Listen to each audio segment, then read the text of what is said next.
I'd like to call this meeting to order, Development Review Board, December the 14th, 2021.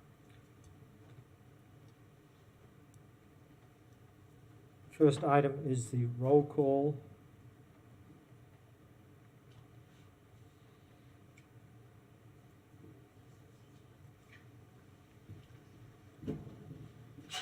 Could staff please call the roll?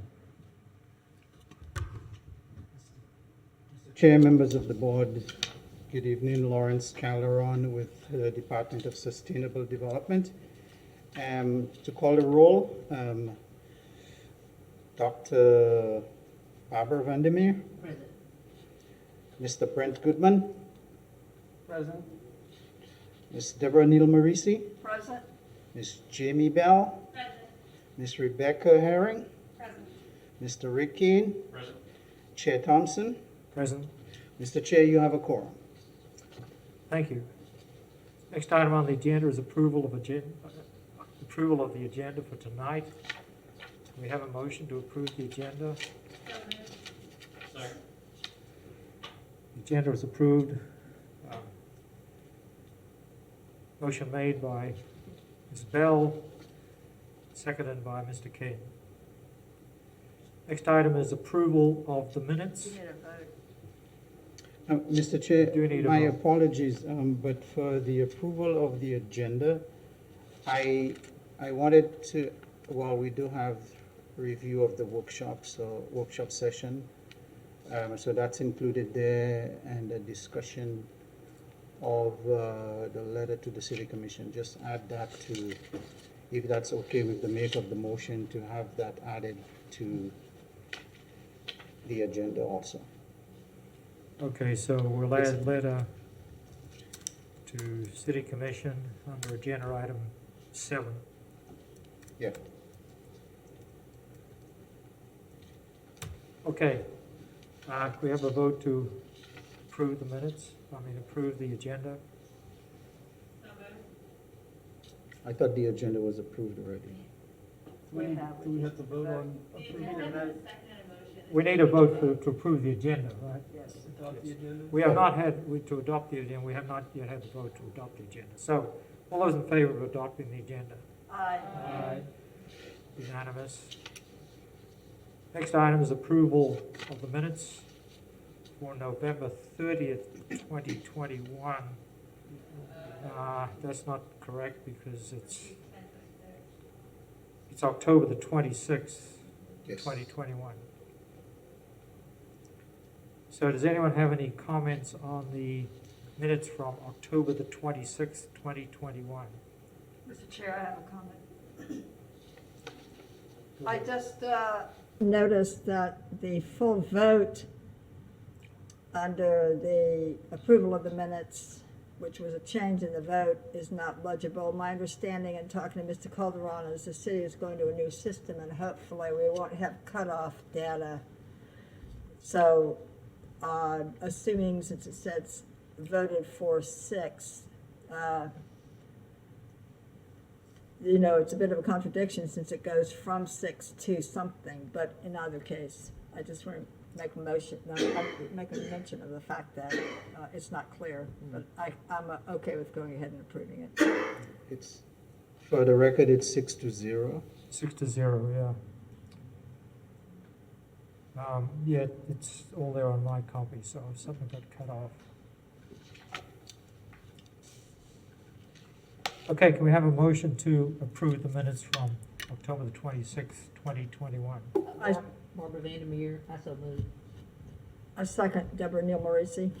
All those in favor? Aye. Aye. Unanimous. Motion made by Dr. Vandermeer and seconded by Ms. Neal Marisi. Are there any requests to address the board? Seeing none, let's move on. The regular items, there's no old business. The new business,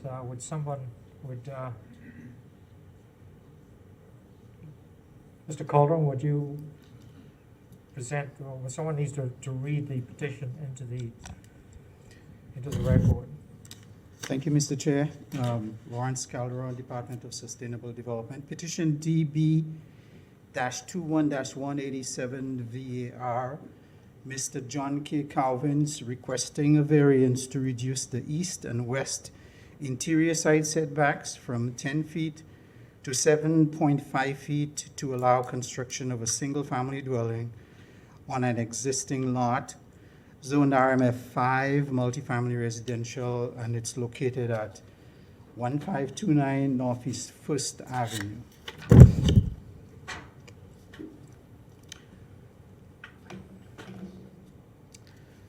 Should I just, you ready for the presentation?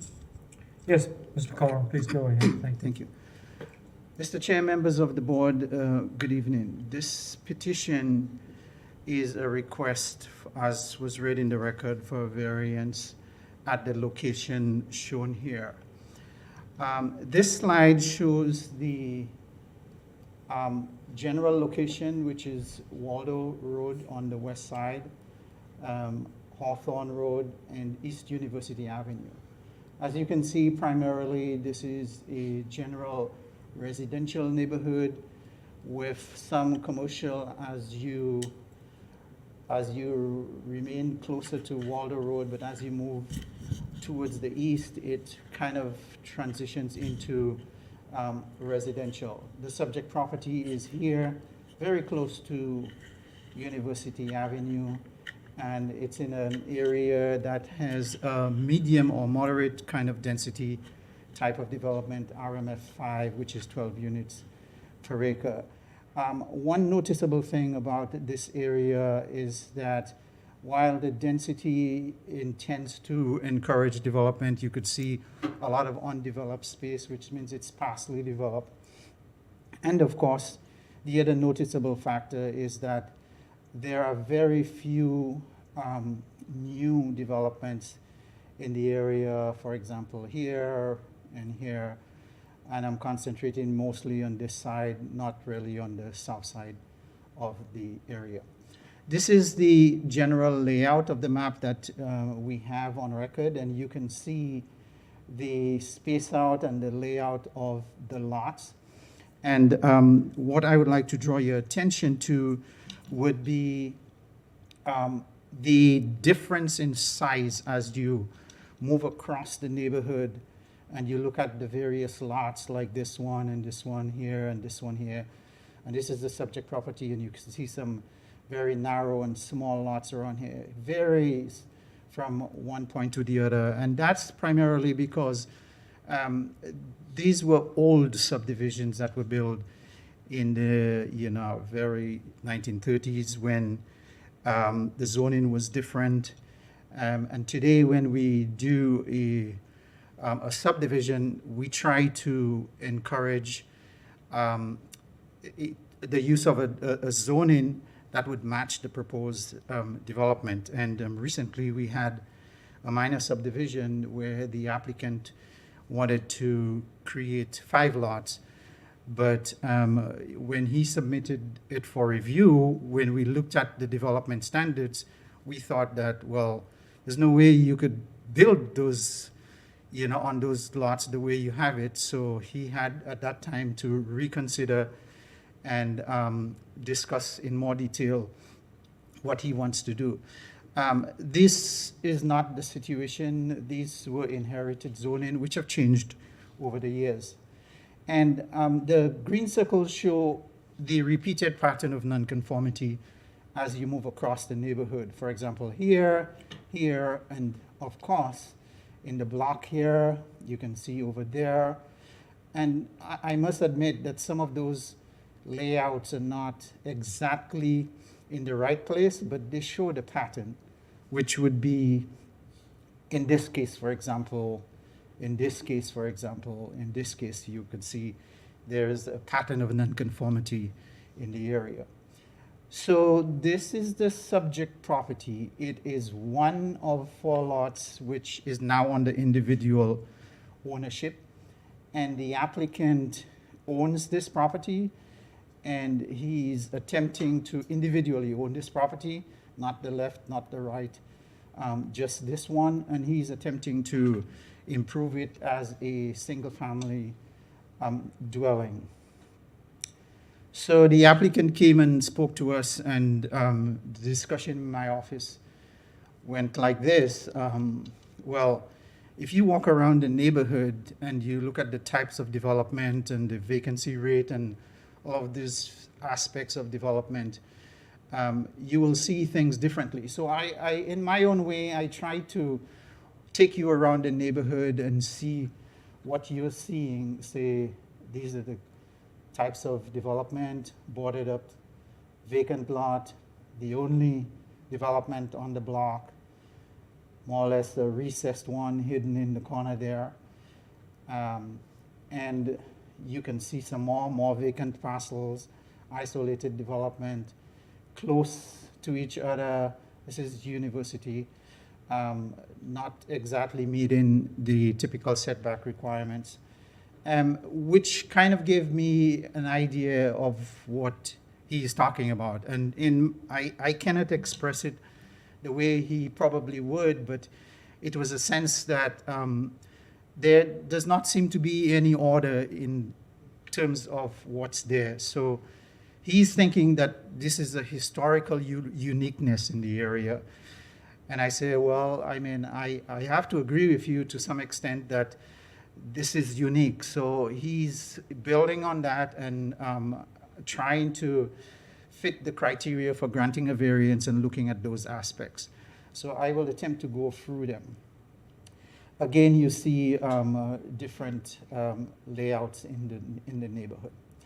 So this is the zoning on the subject property, RMF5.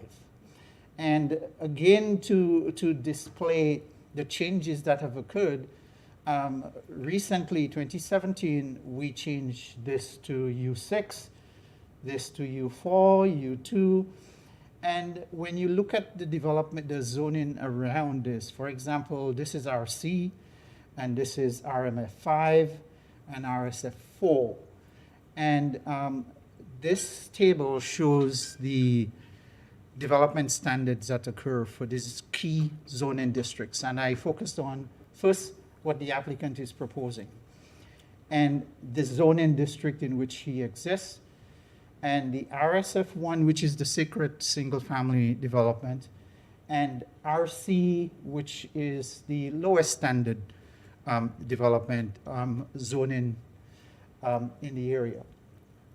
And as you can see, when you look at the RMF5, 1015, the interior area inside, you look at this, compared to this, these standards exceed to in most cases, what the applicant is proposing on this site. The one difference is this. And when you look at it across, you can see that the RSF1, which is the most sacred, has, or single families, as how I envision it, 7.5. And the RC has 5, which is really next to, or within close proximity, as you can see right here. So 7.7 is what he is proposing, although the variance is for 7.5 feet. And that's because we've seen what happens when contractors build very close to the property line. So he's asking for 7.5, but you have the option of making a condition and leaving it at 7.7, but that's the request. And so, Mr. Chair, the other element is that in the code now, what is stated this is when you go to RMF 6, 7, and 8, if you're doing 2 dwelling units or more, you have the ability to go down to 5 feet setback on the sides.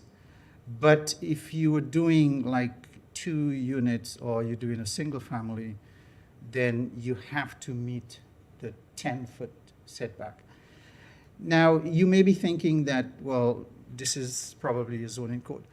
But what we need to understand is that when we do a citywide zoning, it's virtually impossible for us to go look at every lot and try to apply the zoning to every lot.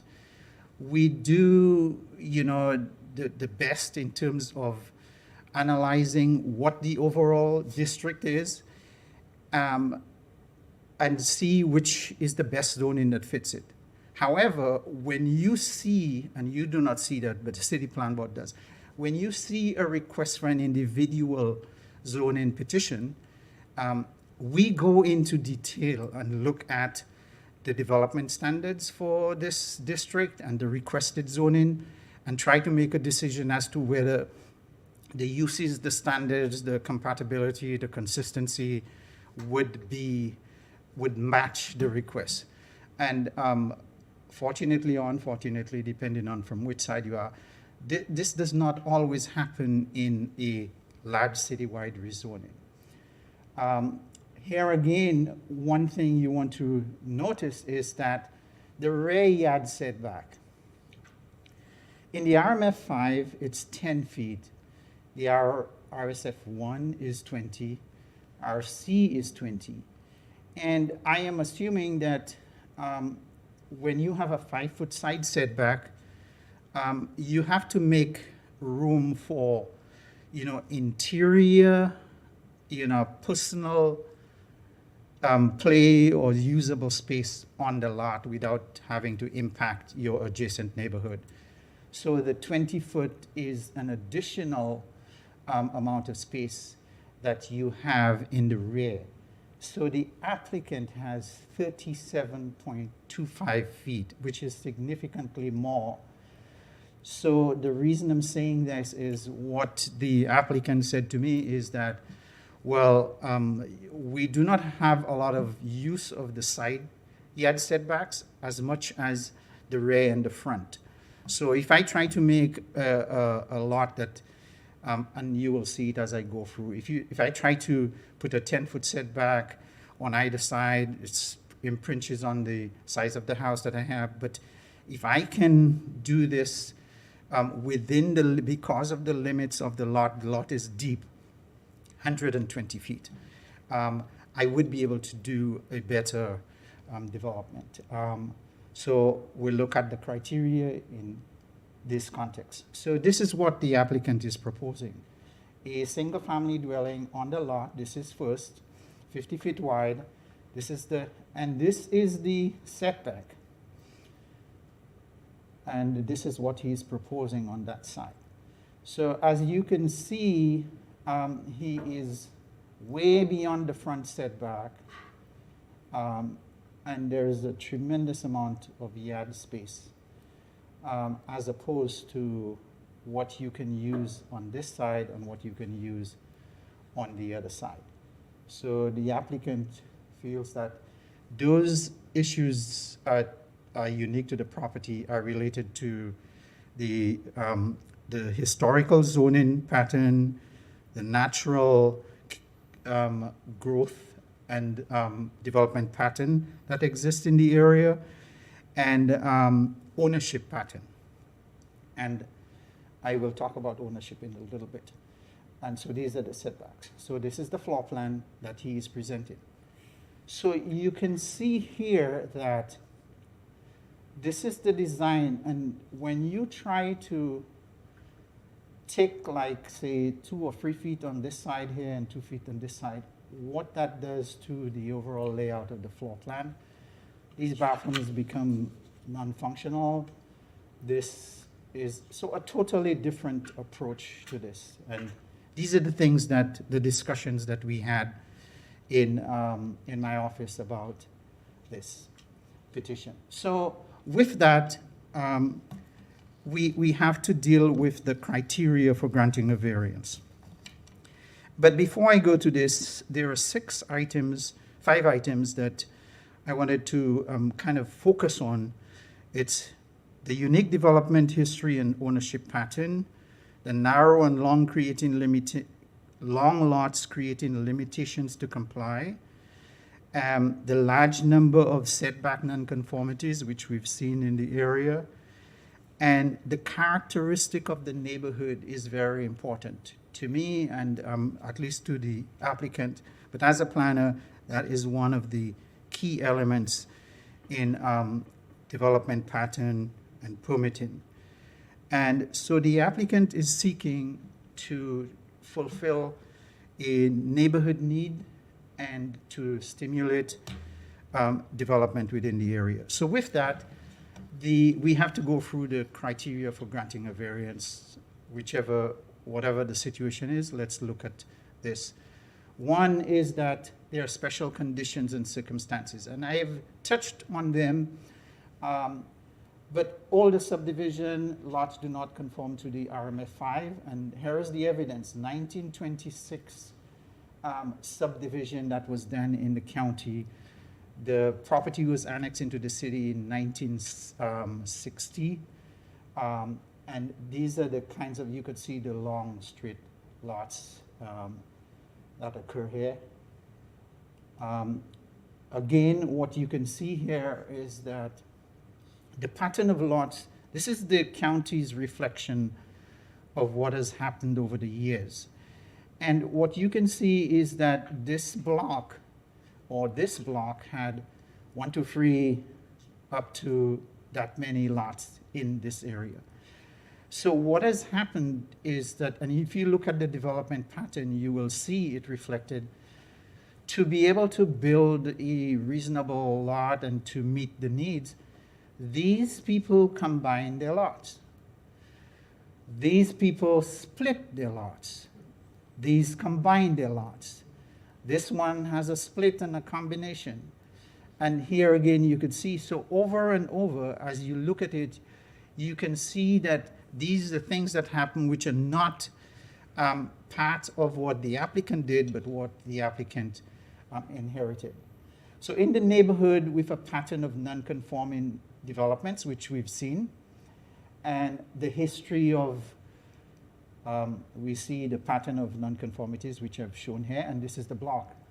And I will talk about this. This is what the old development looks like. And again, I've shown this slide, but there it is again to confirm that these nonconformities exist. And this is the block, and this is our 1960 zoning map, and it shows it as R2. Today it's RMF5, and it's different. This is today's RMF5. This is the subject property down here, RMF5 zoning, and you can see it's within close proximity to the RC district.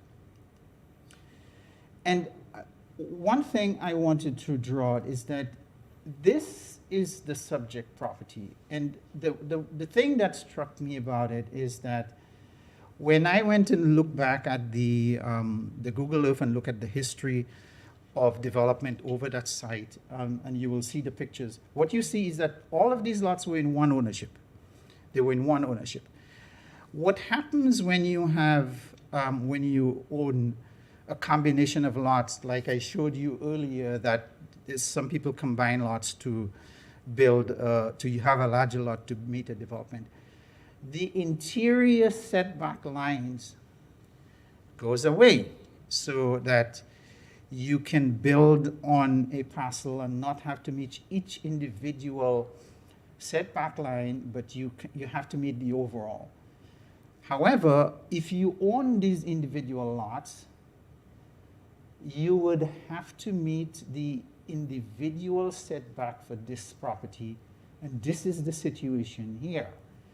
And to show you, this is the history of 1994, 1999, 2005, 2011, 2012, and today, 2021, there's nothing there.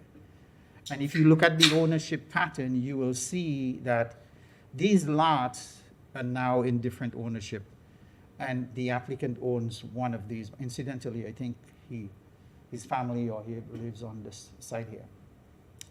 So, Mr. Chair, further to look at the analysis, I looked at the amount of vacant and the amount of developed properties, and this is what I found, that out of a total of 8.3 acres here, not counting the roads, that we have 3.3 acres of undeveloped vacant property, 40%.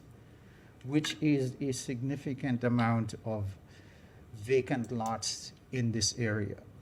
The reason I'm bringing this up is that the applicant sits in my office and says, how could we develop and make inroads into creating development in the area?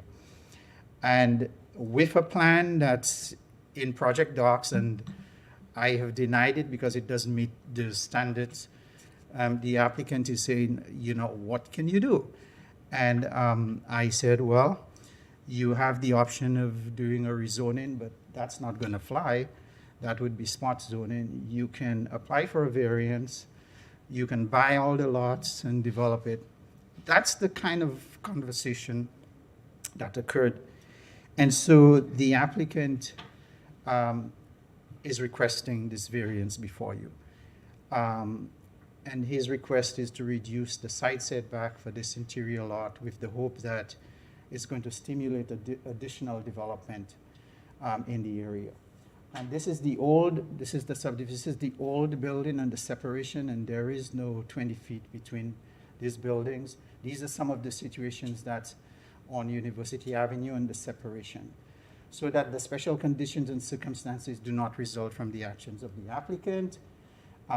This is what he is proposing with the setbacks, proposed setbacks and required setbacks. The granting of the variance will not confer any special privilege, and we go over this at every variance, is that you just need to make sure that you address the criteria and make a determination as to whether you think it meets that requirement or not. The literal enforcement of the development would deprive the applicant of rights. Staff does not think that it would deprive the applicant of rights or use of the property, but it definitely makes it more difficult and burdensome to try to meet the requirement, given those proposals. The variance request is the minimum, which is what I intended to show here, that he's asking for the minimum to make it feasible. And this house, I think the model was built on 15th, and you granted a variance for the front and side setback, not for this lot, but for the model of unit that was proposed on there. And Mr. Chair, our recommendation for you is that you assess the criteria and the request in terms of what's required, and the applicant would demonstrate that he meets the criteria. I'd be happy to answer any questions. Thank you, Mr. Calderon. Does the board, anyone from the board have any questions for Mr. Calderon? I have a question, Mr. Calderon. So this lot is zoned RMF5, which means it's zoned for either, you can build either single family or multifamily residences on the lot, correct? Yes. And so I was looking at one of the things in the staff report that we have that you didn't put up on the screen, but it looked like the lot standards, the minimum lot width for a single family residence in RMF5 is 40 feet, but for multifamily has to be a minimum lot width of at least 75 feet. Is that right? Yes, that's correct. And so with this lot, I believe you said was a 50-foot lot width. This lot is 50 feet wide. So essentially, it can only be a single-family residence on this lot. It can't. It's too narrow to have a multifamily unit on this lot based on the RMF5 minimum lot width standards. That is correct. And this, actually, I just happened to. This situation explains what you're asking, is that there were 3 duplexes on there, but the reason it was possible, it's because it was under one ownership, and the individual lot lines were not applicable when you aggregate parcels. And so I get what my point, I guess, is what I'm trying to get at is, even though this is zoned RMF5, it seems like the lot and all the lots on this block fit more with the standards for either R3 or R4, RSF 3 or 4 or 1 or 2, and all of those lots have a side setback minimum requirement of only 7.5, which is what this proposed application is for. I think it was 7.8 was the proposed setback on Yes. this. Yes. So, I understand that it's zoned RMF5, but it seems like the lot and all the lots on that block are more in line with the standards for RSF 1 through 4, which, in which case that we wouldn't even need to have a variance for this lot. Exactly, that's exactly the situation. But to bring the point even further, it's like, when you look at the RC, which is, and when you have a conversation with an applicant about these standards, the applicant is not as aware as probably I am about the nitty-gritty and the underlying issues of why this is here and why this is there. So the question is, this is RC, exactly as he's saying it to me in the office, and it's 5 feet. And I'm saying, well, that's what the zoning is. It's like, and then I'm thinking that, well, RC does not hold a specific class and type of people. It's a type of zoning based on characteristics. So if you reduce it to 5 feet, or if you build to 5 feet, the same kind of habitation and situation that exists in the RC district can exist there. So he's asking me to explain that. Some I can't, some I can't. Yeah, to me, it just seems like that whole block should be zoned RSF3 or RSF4 rather than RMF5, because none of those lots can possibly conform to multifamily. And I understand that we can't sit here and rezone, but based on what the applicant's trying to do here, it seems like a variance would be appropriate, because to me, that the lot is miszoned, and it seems to be in conformity with the entire neighborhood and how the lots are structured, and as you pointed out, that just the next block over is zoned differently, and we wouldn't even need a variance. So that's what I wanted to sort of comment and get your feedback on. Mr. Chair, this is why the board exists, because the planners do not have it all right in terms of getting everything.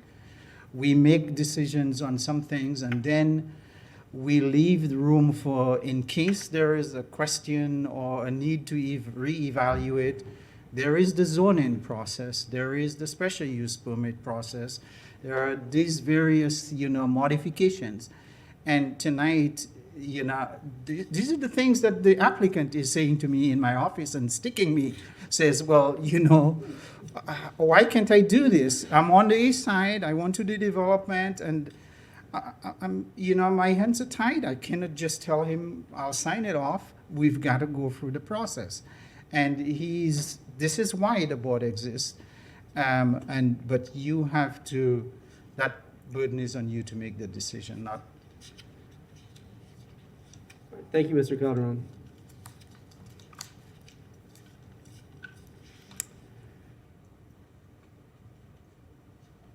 Okay, before you leave, are there any other questions, Mr. Calderon? Ms. Bell? I would have asked in the beginning if we had talked to the neighbors to see if they had an opinion about the setback change, but there aren't I guess we have a neighbor in the audience? Well, Wait a second, yeah. Can I speak? That's up to the chair. I was just curious if there are existing neighbors, because I know there are no homes there right now. Have we spoken to them to see if they have an opinion about changing the setback? Okay, well, That's maybe we all. can wait for the applicant's presentation to address that point. Sure. So we'll My invite you understanding up. is less important. the answer is than his. yes, So but we'll wait. the applicant is going to make a presentation, and then I think Okay. he'd be better prepared to answer that question. Thank you. Now, before you sit down, okay, if we look at RSF 4, minimum lot width 50, minimum lot length effectively 86, 4,300 square feet. There's a single family home. I'm having the same problem Mr. Hartman had. Now, I understand it's not RSF zoning, but it's definitely an RSF type lot with a single family, and the setback for that for all the RSF is 7.5 feet. So it seems like, yeah, I think you made an excellent presentation. You brought out all of the inconsistencies in the neighborhood, and you have addressed all of the variance points very well. And it just jumped out at me that, it's 10-foot side setback for RMF and only 7.5 for all of the single-family zoning. So that was just a comment, it's not a question. Thank you. Unless you'd like to address the comment more. Yeah, are there any other questions? I think you're correct, Mr. Chair. Okay, thank you. All right, would the applicant like to address this petition? My name is John Calvins, my address. But that was an excellent point that Mr. Hartman made, and that was something I had thought about, because there were duplexes on there, and I always thought that if, once they're gone under the zone, I couldn't put them back. It just couldn't happen. And to the question that you asked, I did speak to the neighbors. They just built the house, so there was some first-time homeowners there. I introduced myself and my mom, and I talked to them about the meeting. Of course, their schedule just didn't allow, but to me, they didn't have any issues with it at all. They're actually happy to see that a house is being built. Thank you. Thank you. Are there any questions for the applicant while he's up there? No, hearing none. Is there any citizens' comment on this petition? Anyone out there on phone land?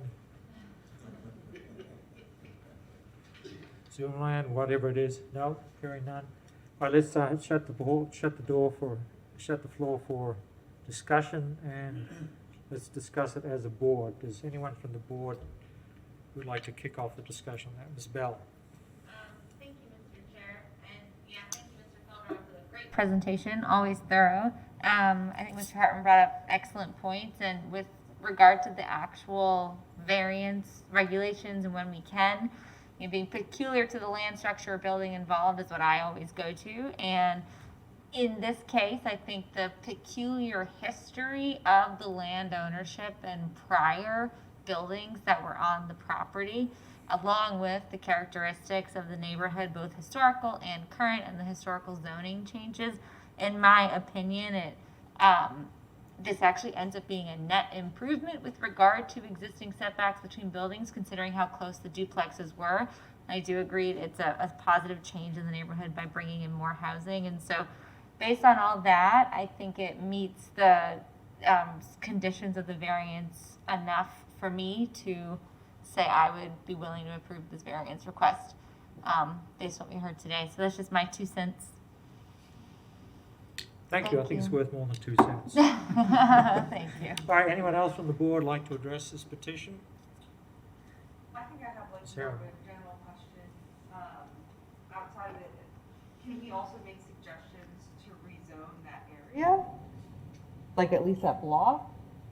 Or, Part of your role is to take that experience you have like today and have a discussion with the city plan board and say, based on the petitions that we've looked at, we see that this zoning works or it doesn't work, or we need to tweak this here and there, and we would like to talk to you or make a recommendation that we initiate a zoning change or we do something to address this issue. So I would recommend that if you want to do that after your experience today, that you make this as a separate motion, and then we can arrange a discussion with the plan board or with staff, however you see it's necessary. Yeah, what would be the appropriate zoning, do you think, that should be applied? I don't know. No, I have to, Wow. without analyzing it, that's where the detailed analysis comes into play to Yeah, produce good results. I think it would be either RC or single family. I think maybe, and this is just like assuming and reading people's minds, which is not possible. But being on such a large front street of University, you know, multifamily housing would be more ideal to create, you know, create that density and easy access to, you know, transportation, et cetera. And so maybe it just got blocked in with this assumption of it should be more density right there than anything else. And so maybe it's just but the parcels don't allow for it. So it should just probably be reconsidered. It could be more density if you own more than one parcel. Right. But you have to own more than one parcel. Right. And that's the rub right there. So, that's a good point. Other Right, than well- that, I mean, personally, I think it fits all the criteria to be granted the variance as well, so. Okay, well, as far as this petition is concerned, maybe we could discuss the point after we've had a vote on this, Mhm. whether we will make a suggestion of the plan board to rezone. So as far as, let's focus on this petition to get this out of the way first. Are there any other comments from the board? Hearing none, does anyone like to make a motion? I'll make a motion that we approve variance request DB 21-187 as presented. Do I have a second? Second? So Did I say it I right? think what you said earlier was great. So if you could just generally repeat that, why you think so, that it meets the criteria, and that would be Because we believe it meets the criteria for granting Yes. the variance. airtight. Yes. Do you need me to say that?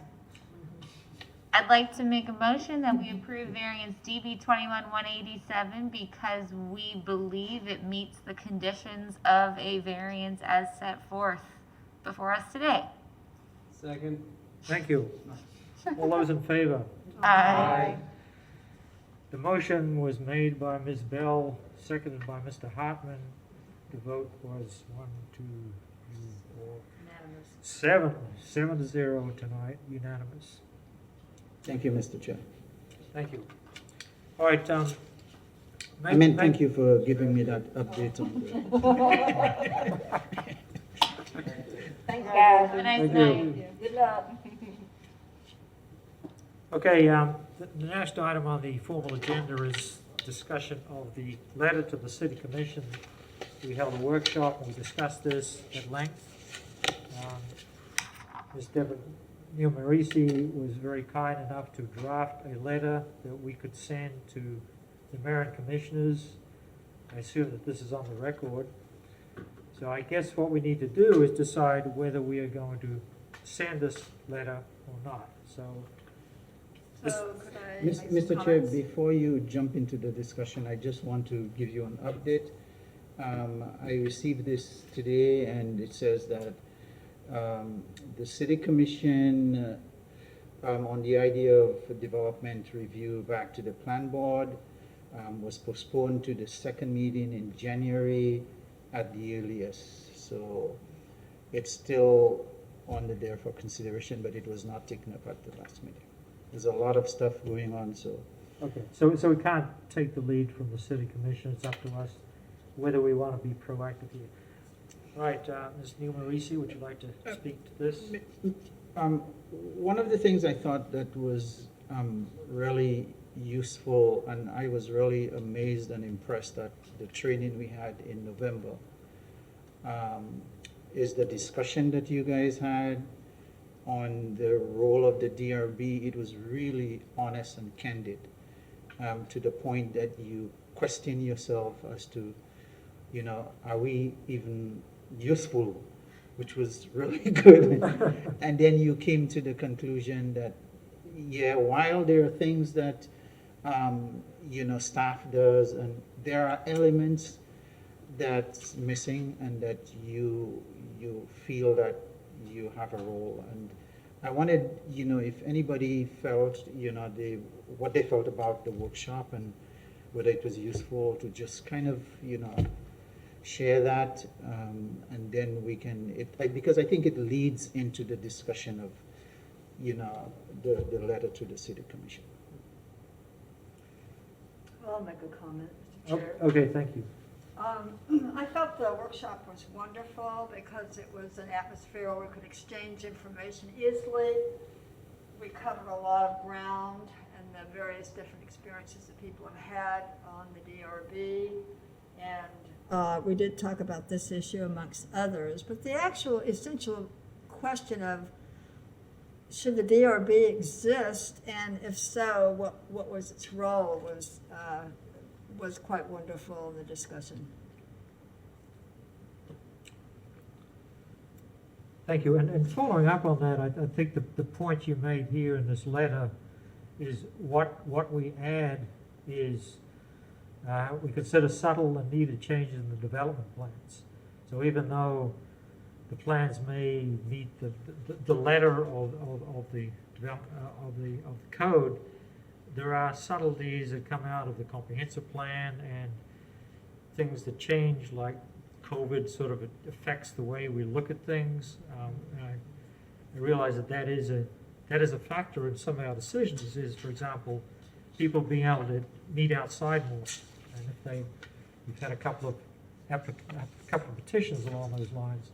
For example, pedestrian, multimodal, transportation needs, and other items that may not strictly fall within the formulated criteria. So this is actually detailed in this letter here. So thank you for doing that. All right, does anyone else from the board have any comments about either the workshop or the content of the letter?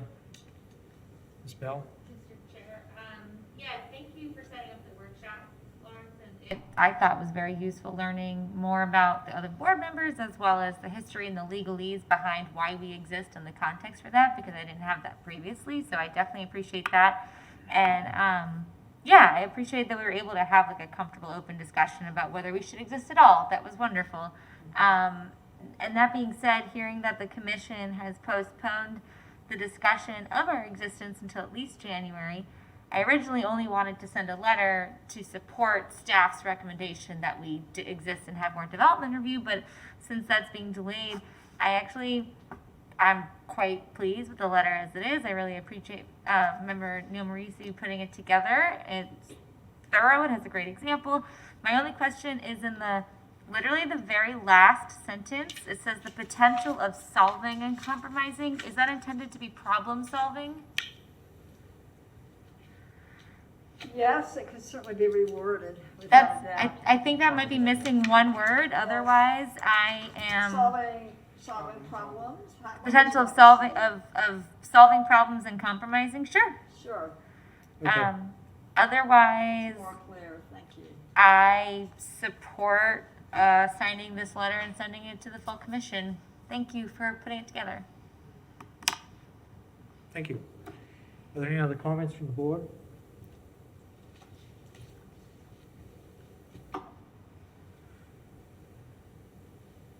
Okay, so I guess the crucial thing becomes, there was a lot of debate. We discussed this at length, and I was certainly on the fence as to whether we should send it, because it seemed like the city commission is moving forward anyway. It turns out the city commission is moving forward more slowly than what we'd imagined. So I don't want to lead the discussion on whether we should send this. But if the board members would like to individually address whether in fact, well, first of all, are there any other changes, any other edits to the letter that anyone would like? And secondly, should we send it? Should we formally, I put my signature on it or whatever, and send it to the city commission? So when they meet in January, they will have this letter in front of them. And, well, I won't say any more at this point. So, Mr. Chair, could I make a comment? Certainly. I think the fact that they have pushed it farther back is not positive. Right. The city commission has a heavy load, but this issue has been floating around for several months. And so the fact that they pushed it back tells me that the attention is going down. And I personally feel the need, even more of a need, to go ahead and have an official voice from the board, if you support that, to sort of get their attention back on task for this, because there are so many things going on. And I understand in their realm it's fairly probably trivial, But for the long-term image of how the city is going to handle development, I don't agree with that. So it's totally up to you, but my sense is to go ahead and finish it up and send it on. Thank you. Mr. Chair, I'd certainly be in agreement with that. I Okay, don't thank you. Don't see the downside, I only see potential positives for sending a letter. Yes, me as well. Okay. So having a de facto vote up here. Do you need a motion? Yeah. We definitely need a motion, yes. Mr. Chair, I'd like to make a motion that we make that one minor edit and then, question, sorry, do we want to all sign it or just have the chair sign? The chair would, Okay. you would vote on it, meaning that, yes, you're authorizing the chair Okay. to sign it. The Cool. chair would work with staff. We would probably kind of do a little look at it with him, make sure that we don't have anything that's, and then we would send it, he would sign it and send it to the, Okay, so I'd like to move with that one edit and pending staff's review and approval that the chair sign this letter and send it to the commission. Thank you. Do we have a second for that motion? I'll second. Okay, all those in favor? Aye. Aye. All those against? 7-0, unanimous. Ms. Bell made the motion. Mr. Kane seconded the motion. And so I guess the next item, board member comments, or it could be item number 8, is whether we want to send a recommendation to the plan board to consider rezoning the area in the neighborhood of the petition that we just discussed.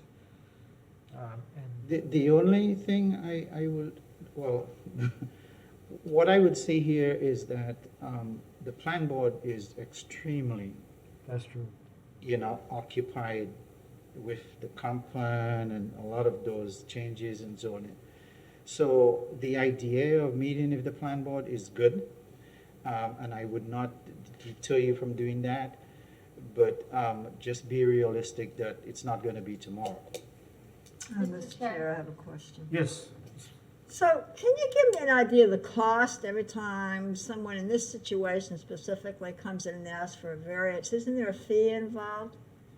I think it's 300 and something, just about the 2 something or 3 something for the variance. It's in the package. And so the other question would be, if we were to, I like the idea, I'm just trying to figure out how to frame it. The other question would be to ponder whether this would be a generic recommendation to the plan board on particularly older lots that are caught in zoning changes and they are not fitting within that. If it's possible to describe, this is a classic case of the wrong zoning on a lot. And it's partly circumstantial, it's also partly, the way it's evolved. So my sense is that it would not be this specific neighborhood as much as a situation. Is that, am I on target here? Actually, if you recall, when we did the Waldo Road variance, and for that development that was in I think it's U7 or U8, and you looked at the criteria and the proposed development and the type of development based on the character of the area, and you also expressed concerns about whether that zoning is suitable for that area. And this has not gone, beyond staff. We're still, every time we look at these, we still are thinking of options and ways. Actually, last month, the petition came back again, and I was on the phone with Transportation Mobility, trying to talk about how we can improve sidewalks, and I reminded them that there was a referral from the DRB to look into that. So I am saying that we're moving into, say, we're kind of into the fiscal year and our work plan. is to look at these things, and staff will put this on your work plan, and then when the opportunity comes up, we will say, yes, let's have the discussion with the plan board. I don't think you should go to the plan board and say, well, we have this one little teeny idea, and let's talk about it. It's very inefficient, yeah. But So you- staff will take this as part of the package. There may be A others, referral, take it to the yes. plan board and say, Yes. there's this, Yeah. this, and this, and Yeah. we would like to, you can. So we have a buildup of staff, and we say, okay, here's what we have to talk about. If you go and say, well, we want to talk about, just say, well, you know, we're busy doing the small. No, they wouldn't say that way, but when you have a package that is substantial, I think then we can try and work through a meeting with the plan board. We can say now, let's aim for first Okay, quarter, end of the first quarter or something like that, and then we So- can schedule it. so maybe we should just say, let's bring it to staff's attention, like talking to you now, would bring it to your attention. Referrals, put it as a referral. Referral You say to a staff. referral to staff to do ABC. Yeah, and then you could work out what the appropriate zoning would be, because it could be Yes. RC, it could be 100%. RC4. Then you don't have the multifamily, so there's, I'm not the chair, Mr. Brenton. Yeah, no. I'm sorry, I can't see you. I wanted to either, I don't know if this is a question to Mr. Calderon or just you know, comment, but to me, I can see the reason for having that be a multifamily area zone, because as Ms. Herron suggested, you know, along University Avenue, maybe multifamily does make sense. I guess my question would be, can we make some sort of change so that when a lot that's in a multifamily zone is only wide enough to build a single-family residence on, or to have a single-family residence, can the setback requirements that are applicable to single-family zoned lots be automatically changed or changed so that if an RMF 5 lot or a multifamily lot only conforms with the width requirements for a single-family home, can the single-family home setback requirements be then applied to that lot? Because it doesn't make sense for a lot that's only 40 feet wide, or in this case 50 feet wide, to be zoned RMF 5 and have those greater setback requirements when the only building that can be built on that is a single-family home, which, you know, under the single-family home zoning setback requirements, has a lesser minimum setback on both the sides and on the street side. And like, so, I'm not articulating this well, I guess is what I'm saying, but I like, think No, you you are. articulated it very well. You're making a very valid point. Yeah, I think Yeah. this is exactly Yeah. the kind of thing. So when you take a referral to the plan board or the city commission for discussion, that's what they're looking for. They're saying, well, we see a problem and there is a possible solution and there's another possible alternative. So they can now begin to, as well as staff, look at this. So that's an excellent. So it's just an addition to the land development Because regulations. if you look at the Under bottom this here, situation, and it's an It- RMF, yeah. yeah, that same idea Yeah. is embedded in this section 30-4.7 for a different set of criteria. So we Thank can you. do the That's- same thing, or we can. right, so, yeah, it's, the lot doesn't necessarily need to be, I don't know if it's easier to change the zoning, or if it's easier to change the setback requirements, or to create a separate category of setback requirements within the zoning that there is, but to me, if you can just apply the setback requirements for single-family homes to multifamily lots that only meet the requirements of single-family lots. Yeah, and I agree with Ms. Herring, is that when you look at this in terms of proximity to the downtown, all infrastructure, everything, why not have high density there? But then the other issues, come up with this. Right, if the lots can't be multifamily lots, then those lots shouldn't have the setback requirements of multifamily lots. So we I think need- it should be stated that you would have to, in order for it to do that, you'd have to be able to purchase more than one parcel, right? Yeah. Right. So that's automatically limiting by income. Just a group of people who wouldn't even be able to build up an area that we intentionally want to build up, that we want to improve, so. So we need another column in that table over there, RMF 4, RMF 5, with condition it's not wide enough for multifamily. I mean, calling a zoning multifamily where you can't put multifamily on a lot doesn't make a lot of sense. Yeah. That's what's happening. Well, thank you. Great, that was a great discussion. Yeah. So I think we don't need to do anything. We've already done it. It's on the record. Staff has paid attention. Do we need to put that on the, or just, do we need to add anything further? Is that? No, you're asking me to, you're making a referral to us to put this and prepare for trying to meet a scheduled meeting with the plan board sometime down the road. Okay. I think that's good enough. All right, thank you. Okay, any other comments? So, moving on to the next item. Board member comments, I think we just covered that. The next meeting is January the 25th, 2022. Is that still correct, Mr. Calderon? So far, So far. that's what we have. We probably have one item scheduled, but we'll see how that works. Okay, thank you. I Next item- actually have two. Yeah, I do have two. Two. Yeah. So we will be meeting then. Thank you. All right, the next item is adjournment. Would someone like to move to adjourn the meeting? I move to adjourn the meeting. Second, Barbara Vandermeer, second. all in favor? Aye. 7-0, and yeah, we don't need to say who did it.